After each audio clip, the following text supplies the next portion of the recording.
Let's go to a bad one. You referenced them there. Let's talk about Rogue. Because obviously this is one where I will say I didn't hear anyone that I know who's an expert say this team was like going to be good or whatever. Most people think it's fairly humdrum off season. You look at the pieces. They, like you say, the one upside is, like, look, some of the players have hands, and early in lane, you'd hope they can CS and be... But the problem I have is this. It used to be a rogue/coin problem anyway, of like what will happen in the mid to late game. This team is like, mate, I don't have any hope for this team. I'm a massive Larson fan, but I even think, actually, I could even take that as an angle as to why I don't think this team can work. Because one of the worst things, it's why it's very easy for people to shit on really good mage mid laners, is it doesn't look as obvious to a fan if you're up 25 CS after laning phase that you're actually dominating. But if someone's on like an Azir and they're up like that and they haven't been actually that player is very fed. So the problem is it can look like you just did nothing but CS and then lose the game and that's the end of the game. But like I always say, the good thing about Larson is people like that are a floor raiser. The problem is, I guarantee he got his break last year where people said he was the best in a bad team. He's going to get hated on this year because there's going to be way more games like this where it just looks like you did nothing, even though actually maybe you did do a good laning phase, but you're just not in a position like the point of the Azir there is it doesn't literally 1v9 the game. You have to help, you have to do things. So where are you at on this squad overall? Because the main problem I have is I feel like this is one where I don't think it's much of a surprise that they looked a bit lackluster and they just are lackluster. Like what's the narrative? What's your narrative? I mean, I guess like the ideal for this team is when you think of the 22 roster, which did end up winning a title, which was, we'll chill early. Jungle and support will maybe do something to kind of like make sure the pressure's not on the lanes. And the lanes will get items and the lanes will just be better than the other laners. And we'll pick champions which work at 1 and 2 items and they'll be better than the other laners. You can't really do that in the current meta. You can't really do that. Well, you couldn't really do that for last meta either, actually, in summer. So I think there's a mismatch with what's happening in terms of just the game itself right now. I think if you look at the priority champions, the grand majority of the ones are ones that can brutalize lane, particularly in bot lane laning phase, sometimes in top lane as well. And then you have to be able to not give up easy dragons if you can help it, or if you are doing so, you're snowballing through the top side of the map and you're getting stuff like grubs. So I think that already when you have... Zerlius, who is, he's fine. I think he's actually been okay, but he's not going to crush lane. He's more the kind of person that would chill and then, find an opportunity, but he's not really being the proactive one. You're not going to get like huge advantage through his bot lane. Larson will farm, but he's not necessarily going to be the person who's going to make the game-breaking play either. I don't know who starts things for this team, even on paper. And I think we've seen that be a big issue coming into mid-game, where you have hit 9 breakpoints now. And that's why I think it's quite telling that... Hell, I mean, we could even extend this again back to what we talked about with the G2 Karmine Core game, where I said, actually, Karmine Core looked good when G2 were playing into them, because it's somewhat easier to play into someone. Rogue looked pretty good at playing with G2, making the aggressive plays onto them, and then they got a big enough lead across the map that then they could, snowball through Dragon advantage and stuff like that.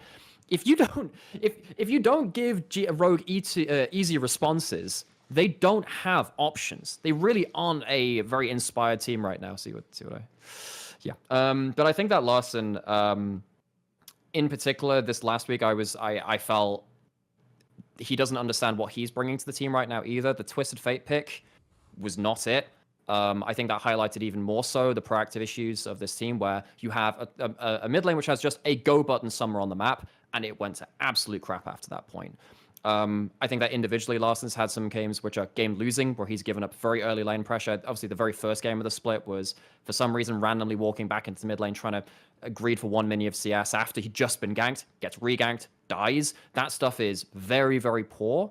And, again, I've heard that this team had some issues in regards to getting good practice before the first week, and then a new patch came in with a hotfix. I don't particularly care about that again, though. These are fundamental things going through, and to me, that's an excuse.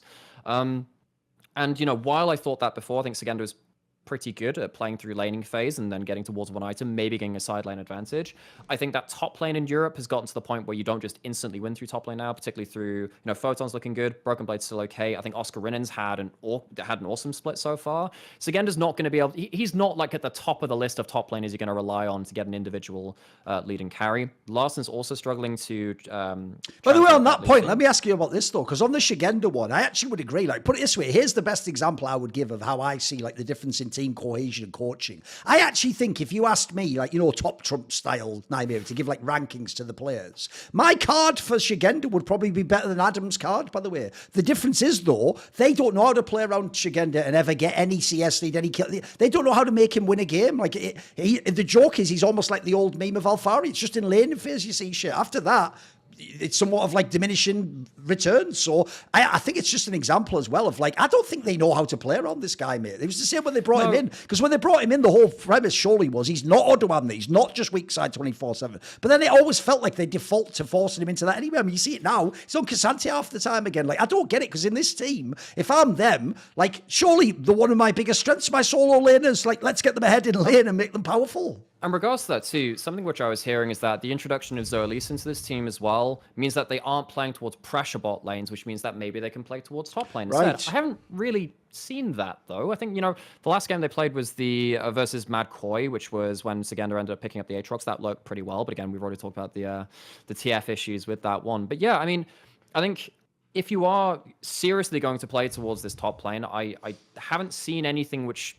puts me into, like, you know, particular good spirits about this guy being able to actually carry with a lead. I think that is an issue with most top laners in Europe. I think it's a team-wide thing in regards to organizing side lanes where you can actually get a side laning advantage, which actually breaks the team. I think there are only a couple of teams I trust in Europe to do that. I think. By the way, how would you explain to someone if they don't watch the LPL? Because I know what you mean. Like, it's been the way for years, actually. Like, obviously, the classic one was the Fiora top. If people don't know, the best LPL top laners are a Fiora. If they get a lead in lane, it's like they're just the raid boss and just fucking win the whole game through them. And the joke is everyone just follows it just does whatever it wants.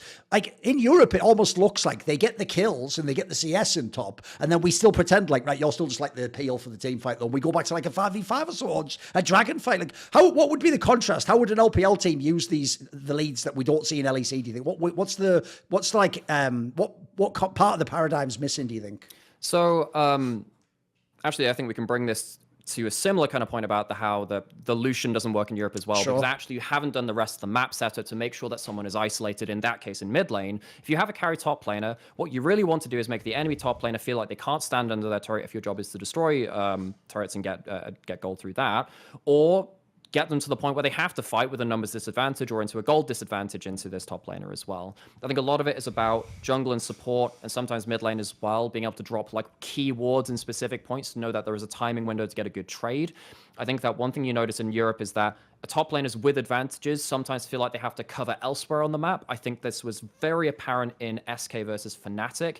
I think Irrelevant had like a 3k gold lead on the Jax, but what they ended up doing was going towards mid lane to make sure that Fnatic couldn't get a god blitzcrank hook to protect mid lane. Now, I think there was some value in that, and I understand that was a good factor in that game, but if you were a better team, you wouldn't need to call that top lane there. The Jax should still be in a side lane. The people stood in mid lane as well. Can you just gamble, right? You gamble, you keep your lead, and then he doesn't die, and then you're ahead. Yeah. But what happens at that point is that, so in that game, Oscar Rinnan with 3,000 gold down gets 2 side lane inner turrets because Niski gets caught out in one wave as well. He gets like a boatload of gold, and that 3,000 gold lead goes to about 700 gold leads to Irrelevant as well. There are some points like this where I think this is partly why Europe doesn't play towards top lane, because actually you slip up once and sometimes a shutdown gold or an extended couple of individual isolated waves can give you a load of gold and XP, can make that top lane advantage feel like you can't play through it.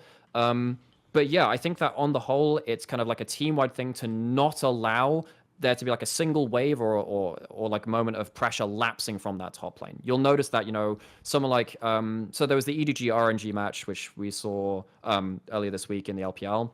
Ala in game 1 of that series gets on the Jax, and every time something is happening, he's in a position of pushing a wave, getting pressure, and as soon as then the enemy top laner has to respond, then he feels like he can go elsewhere. I feel like in Europe, we're not very good at kind of like maintaining consistent pressure, so top laner never has to lose value because he thinks he could actually be getting 1v3'd. He could be, you know, like losing the waves and stuff like that because he feels like he has to back off. So it's a harder way to play the game because you have to have a lot of factors in check, but Europe just isn't practiced at this really, because I think there's almost a mentality of it's kind of hard to play towards this. Let's go towards something more consistent about an AD carry being fed. Yes. Odoamne's talked about this in interviews too, where he says that, look, I know that top lane is strong. I wish that I could play carries, but my team isn't good enough at that yet. I think that Europe as a whole suffers from that issue. Oh, for sure. I mean, it's just never been a region that played around the tops is the stupid thing. That's why even... Irrelevant and Oscar Rinnan are impressing me, though, I think. I've got eyes on them, but not completely there. But they're not doing bad. See more cool, funny, interesting clips based on topics from my content? Well, subscribe to this channel then, or, you know, be a pleb and don't.